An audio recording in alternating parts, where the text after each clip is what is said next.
Last week we talked about the slippery slope that is blaming motivation when students aren't performing very well. That's right, blaming the student for not being motivated. Right. So grades aren't what you expect them to be, or work isn't being turned in, Right. or they're not doing their work at all. And so we tend to blame students Right. for lack of motivation. Right. Mm-hmm. Today we're going to kind of build upon that and talk a little bit about what we do when a student isn't performing well. Right. And more importantly, maybe when we decide between letting the student fail or supporting the student and helping them, providing that extra scaffolding, extra support, Right. so that they don't fail, so that they do well. So today's article is connected to motivation, but it's going to segue into another very different kind of discussion that you're going to hear more about as we go through the next couple of weeks. And we're probably going to turn this into a book at some point. Yeah. Okay? I didn't tell you that yet, but just get ready for that because you don't have enough to do. Okay, I'm ready. So what we talked about last week was blaming students for a lack of motivation. Right. We want our students to be motivated. Mm-hmm. We want our students to be industrious. We want them to have internal motivation, determination, drive, grit, all those things, okay? So how do you create that? Right. And that's what today's article is about, right. is how do you create these qualities that you want in children? And this article was written by Tom Elmore, who is the president of an organization, a nonprofit that he started, called Growing Leaders. Okay, and I don't know the organization; I hadn't heard of it, but it is specifically designed to create these qualities in youngsters as they go through the grades, so that they can become leaders, so that they will develop these qualities, these desirable qualities. Yeah. Okay. I read this article a number of times. I liked the premise, but I had to read it several times because he keeps using the word risk. And I couldn't quite wrap my head around what he meant by risk. Right. Okay. Yeah. But the first part of the article, what it's about is when to rescue, when to rescue your kids, and when to risk. Okay. Right. So we'll use his words, but the basic idea here is, how do you know when you really ought to throw your kids a lifeline and help out? And how do you know when to let them struggle on their own? Right. Okay, because it's the struggle that creates growth. Right. Okay. Right. But you don't want to make them struggle if they're going to drown. Right. Okay. So that's what this article is about. Right. Yeah, and it's a great analogy because we do that very often. We either go all out one direction or we go all out the other direction. Right. And we have a really difficult time figuring out which is the most appropriate and how far in each direction we go. That's right. If you rescue too much, students become accustomed to that, and when you're thinking about motivation, you're gonna pull motivation down because why be motivated? They're gonna save me anyway. Why do I have to work? Someone's gonna make this right. Someone's gonna fix this. Okay? Absolutely. So why should I do it myself? Right. Okay. And if you go all out the other way, and you say, okay, well, you got to do it. It's up to you. Otherwise, it's going to fail. Then the student, of course, is going to, if they continue to repeatedly experience failure, then we're not going to have motivation there either. Right. So we do have to find a balance. Right. Now you have to listen carefully to the terms that this guy uses. He uses them very precisely. Yeah. He talks about a guy by the name of Sam. Sam's a young professional, just starting out in his career, highly motivated, wants to do well. Sam is dealing with anxiety at work and a little depression. Typically, you do deal with both. If you have one, you have the other. So Sam's dealing with depression and anxiety, and he's found what Elmore calls coping mechanisms. And Sam's coping mechanisms are marijuana, vaping, and alcohol use. Yep. Okay, so those are ways that he has found that he can deal with his anxiety. These are coping mechanisms, and coping mechanisms are really escapes. Right. Okay, they're moving you out of. They're escaping. They don't make you stronger. Right. Sam's not getting better at anything by using marijuana or vaping. Right. Okay, and it's really not solving whatever problem he really has. Right. Okay, believe teenagers and young adults tell us this, that when I was they would come into our office and say, when I was smoking marijuana, none of this really mattered. Right. Because I knew that no matter what happened, I would go home at night and I could feel better. Right. Another one of my patients did it with beer. And he Right. said, didn't matter what I did during the day. I knew that I could go home.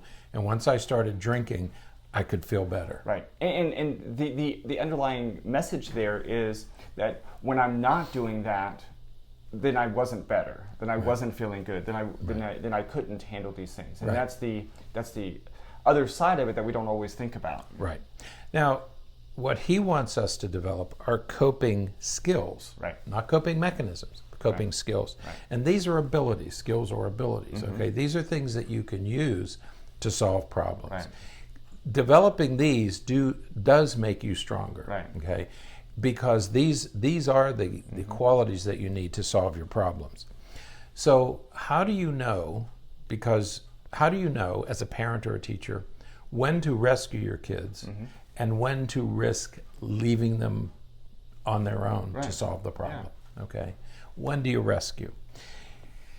You rescue when a kid is really, really maxed out. And you can tell that because they're starting to shut down. Right. Okay. It's either through a temper tantrum or they just quit. Okay. Right. They don't see a way to solve the problem and they just want to give up. Right. Now, go ahead. You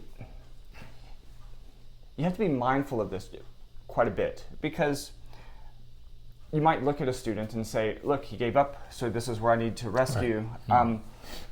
But you have to think about history as well. You have to think about, if the student has a history of giving up, of being beaten down or being, punished or otherwise it repeatedly experiences these kinds of things, they're going to shut down faster than they would otherwise. Right. And so you have to be mindful of that. There's two experiments that I want to use here. One was with rats and one was with fish. Okay, the one with rats was they put rats in a cage, and the bottom of the cage had electricity in it that the experimenter could turn on and off. Oh, yeah. When they first turned on the electricity, the rat would frantically try to escape. Yeah. Okay, do everything it can, highly motivated to escape. Then it would turn it off, and then it would turn it back on. If the rat couldn't escape, it finally went into the corner and gave up. Right. Okay. Right. So when do you rescue? It's called learned hopelessness. Right. It's learned helplessness. Sorry. Helplessness and hopelessness. Yeah. When you have no hope, you give up. You shut down. Okay.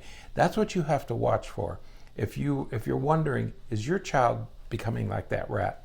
The other experiment was in a fish tank. It was an aquarium, a rectangle. And they put a piece of glass in the middle of the aquarium. So at first, they let the fish would swim back and forth. Okay, they could go anywhere they wanted to go in the tank. Yeah. Then they inserted a clear piece of glass in the center of the aquarium. And the fish would run, they'd bump into the glass. Right. Okay, and they'd come up, bump into the glass. Finally, they stopped going in that direction. Right. In other words, they knew they couldn't do anything about it, so they just quit. They gave up. Right. Okay. So these are two famous experiments that apply to humans. Right. And the other part to that, I believe, is that they later pulled the glass out. Right. That's right. And the fish stayed on that other half. They still wouldn't try. They still wouldn't go past that halfway point where the glass was. So they learned that I can't get past there, so I'm not even going to try anymore. That's right. So some dudes could quit. Okay, right. I'm just going to quit, even though they could have. They just gave up. And this is what kids tell us. They say, "I'm not good at math." That's like the fish saying, "I can't get to the other side." Right. I'm not good at math. No, you can. You're good. It's not that you're not good at it. Right. It's not that you can't do it. You've given up. You've given up hope. In the very least, you can be better at it. Right. And so when we talk about rescuing kids, what we're really saying is you have to make sure that they don't lose hope. Right. That they don't learn to be helpless. Right. Okay? All right. So that's one side of it. Right. How do you know when to risk? How do you know when to leave them on their own and it's safe? Right. Okay. The telling, the important point there is this a normal stressor? Right. Okay. If it's a normal stressor, a homework assignment that they're really capable of doing, an athletic skill that they're really and they can learn it. And they're capable of doing it because you've seen them do it before and everything. And there may be some other factors involved that are influencing their motivation or their ability to do it at that time. Right. And I use the word motivation there specifically because they're not going to be very motivated to do schoolwork if the opportunity to play video games is there. And so that's where you have to, not that they're not motivated to do schoolwork in general, but giving a choice, that they're going to choose one over the other. Right. How many of us have run into the problem? First, you have to finish your homework, then you can play video games. Right. Well, guess what? Right. Homework's going to get 10 minutes. Right. Video games is going to get 4 hours. Homework's going to get done quick. Right. It's going to be done very quickly and very poorly, and they might lose it in their backpack somewhere because I can tell you their brains will not be on homework. Right. They'll be somewhere else. Right. Okay? So yeah, be careful of this stuff. Right. But when we talk about risking, we're talking about the normal stressors that children should experience. Yeah. Not making the team, being picked last, unfairness, injustice. Well, why does she get to play and I'm not playing? Okay? Right. Those are normal life stressors. Right. And you don't need to rescue your child from normal life stressors. Right. Okay. You got to be on an assignment, or you didn't get your homework done. That's a normal life stressor. Right. That's a lesson to learn. Right. You encourage them to build the skills that they need to overcome that, but you don't rescue them. You don't go and talk to the other kids that are playing and say, hey, you need to pick her first. Right. Or go to the coach. Yeah. Bother the coaches. More and more coaches are quitting because of parental involvement, parental pressure. And we talked about that last week where a high school coach, she went back to her high school after participating in the Olympics or professional sports, and she went back and she lasted 1 year, and she said, I'm not going to deal with this parent and politics of sports. Right. No, you don't rescue your children from life's normal stressors, because you need those stressors in order to get stronger. Absolutely. It's from your failures, it's from your losses, that's what makes you stronger. Right. And that's the point of this article, that you have to allow your children to experience life's disappointments. You can't keep clearing the path. We talk about lawnmower parents or snowplow parents. You can't keep clearing the path to ensure success. Right. It just isn't worth it. You say, well, I want my child to go to Harvard, so I'm going to do everything I can to get the highest grade point average. It doesn't do any good to get your child to Harvard if your child doesn't have the skills and abilities to handle life along the way. It just doesn't make any sense. Your ability, your grit, your determination, your perseverance, all those qualities that make you the best adult that you can be are forged during the disappointments and the failures of childhood. Remember that wonderful story we did, must have been 2 years ago now, where the daughter came running up to her dad and was complaining about not being on the starting on the soccer team, and the father simply said, "Work harder." Yeah, absolutely. That's what you do in cases like that. You just work harder. Right. Okay. Yeah. I'm not going to go talk to your soccer coach and ask your soccer coach to give you any kind of special treatment. Absolutely. You just work harder. You'll make it. Absolutely. So give your kids a chance to fail. And we're going to talk more about this next week. Yeah. He also gives specific, I think, 4 or 5 specific points for each of these things. Right. Now this will be in the show notes, right? You're going to post this? Yeah. Okay. But we're going to go through them just quickly now. Do not remove stressors and rescue your children when, number 1, when the stressor is part of a normal routine that they need to manage. They have to learn how to do homework. They have to learn how to study for tests. You can help, but don't rescue them. Absolutely. Okay. If it's practice, if it's, you have to finish the season. Okay. This is something they need to learn how to do. Okay. You don't rescue them from that. Number 2, when the stressor is typical for that age group. Right. Okay. If this is what other kids your age can do, this is what you should be doing. Okay. When the stressor is something that is short term. Right. And I think this is a very important point. Right. There's a famous study called the ACEs study. Right. Okay. And what we learned in the ACEs study is that if you have these chronic stressors, they can have disastrous consequences, especially if you have 4 or more out of 10. Yeah. Okay. But if it's a short-term stressor, or if it's fewer than 4, it probably is going to make them stronger to experience that stressor. Right. So even with the ACEs study, there are 10. It's only if you get 4 or more that it becomes a problem. Yeah. Okay, fewer than 4, it's probably going to make you stronger. Yeah, that's how you build some resilience. That's right. And the last one is when the stressor involves them forgetting a responsibility that they must learn to remember and face. And once again, I come back to homework. Yeah, homework is their problem. It's between them and their teacher. You can set up a place to do homework. You can assist when you're asked to help, but it's not your job to monitor and do your child's homework. And that there's an epidemic of that today, where well, I'll do everything I can do. No, that's your child's responsibility. Absolutely. And they must accept that. You can help them learn to deal with it. Right. You can't deal with it for them. And that's going to be a skill that's going to carry them moving forward. Right. Absolutely. So when do you rescue? When do you remove the stressor because it's going to be a problem? Okay. When the stressor is chronic and unhealthy. Right. If it's abuse, if it's neglect, neglect, with ACEs and stuff. Yeah, with those sorts of things. If it's chronic and the child can't do anything about it, it's not their problem. Number 2, when the stressor has caused unhealthy and destructive habits. Yeah. So if you see your child drifting into drug abuse, time to stop the merry-go-round. Right, okay? Absolutely. Now it's time to stop things, okay? Number 3, when the stressor isn't typical for that age. Right.